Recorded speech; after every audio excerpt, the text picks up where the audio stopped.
Hello friends, আজকে Holi special ঠান্ডাই লস্যির recipe share করব।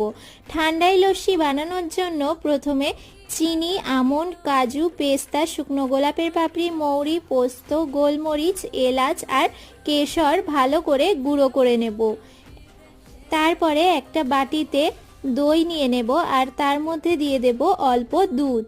এখন দই আর দুধ দিয়ে ভালো করে ফেটিয়ে নিতে হবে।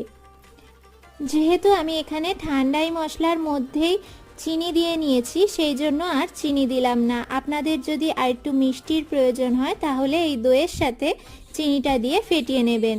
এখন এর মধ্যে ঠান্ডাই মশলাটা দিয়ে ভালো করে মিশিয়ে নিলাম। এখন একটা গ্লাসে ঠান্ডাই লস্যিটা ঢেলে ওপর থেকে গোলাপের পাপড়ি ছড়িয়ে সার্ভ করে দেব। তৈরি হয়ে গেল আজকের রেসিপি ঠান্ডাই লস্যি।